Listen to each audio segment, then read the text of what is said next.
Hi guys! So kakatapos ko lang dito sa office at papunta na ako sa SM Mall of Asia para bumili ng camera! Yay! So habang naka-heels akong ganyan, hindi nyo alam, nakamotor po ako. Ayan po ang aking motor. Yan ang baby ko! Suabe! So kung mapapansin nyo na kung bakit may pula yung ganyan ko, kasi yung ginamit kong rejuvenating set, hindi po siya maganda. Nakakainis. So kung gusto nyo malaman kung anong rejuvenating set yun, comment down below. Talagang nasunog siya, besh. Oh, sunog na sunog, besh. Parang kinalmot. Pero nasunog siya nung sabon, I think. I don't know. Pero nasunog siya. So, papunta na ako ngayon sa Mall of Asia. So, from Makati, maybe 30 minutes drive. Pero gagawin lang natin 15 minutes. Joke lang. So, time check, it's 8.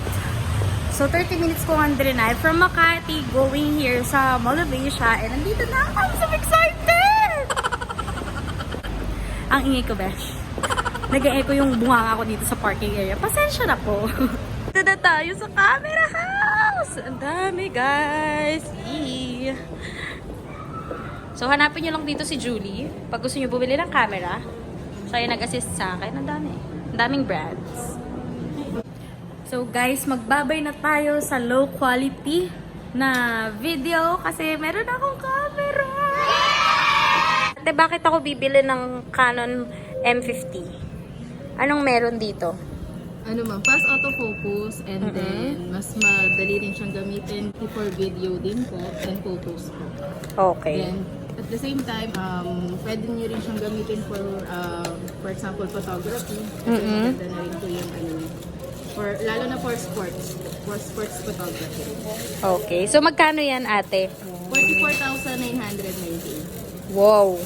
Ang mura. Pwede bang yung 4,000 na lang? Charot lang.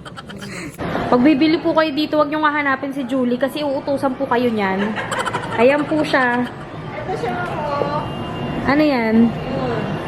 Yung Ayan. Magkano na lang yan sa akin? So, 500 na lang. 997 na. Ay, wait lang. Tatanungin kita, ate. Ano yung pwede mong i-offer sa kanila na mas mura dito sa camera na binili ko? Actually, marami kasi ma'am eh. Sa lahat ng brand meron naman. Canon. Let's say Canon. M100, okay yun nga yung sinabi niya kanina, 200D Mark II. Okay. Kasi si 200D Mark II, nalalagyan din siya ng mic. So, ayun guys, meron na akong camera. This is official. Ito na akong vlogger. So, pag pupunta kayo dito sa camera house, meron akong iwan ng contact number sa baba. Pwede nyo hanapin si Julie or si ate. Yun, mamaya tatanungin ko yung pangalan niya. Tapos marami silang brand dito. Merong Lumix, merong Pentax, Ricoh, ano pa, Canon, Fujifilm, Sony, yan, ang dami. Tapos hindi lang camera, meron din silang accessories like microphone, tripod, yung mga ganyan. So, special thanks to Ate Mika. Ate Mika, thank you ha. Ikaw na bahala dyan ha. Thank you so much sa magkapatid na ito. At thank you, Ate Julie. Ate, anong pangalan mo? Marilyn ma'am. Marilyn. Si Ate Marilyn lang po yung hahanapin nyo dito sa camera house. Kasi si Ate Julie po, inuutusan po kayo niya pag kayo po yung bibili dito. Joke lang. So, pwede kayong tumawag sa kanila. Ibibigay ko yung link at sa website nila. Meron kayong website, di ba, Ate? Wala. Website ko. Charot lang, walang website. Pero meron silang telephone number. Lalagay ko sa description sa baba. Tawagan nyo na lang sila, ha? So, nagugutom na ako, besh. Ayan, kakain muna tayo. Kain tayo, tara! Yum, yum, yum. Ano to? Garlic something. Garlic parmesan must try sa Yellow Cab. Ang sarap. Bukas wala na po ako makakain. Ano na lang ang baon ko? Itlog, 3 piraso. Kasi wala na akong pera.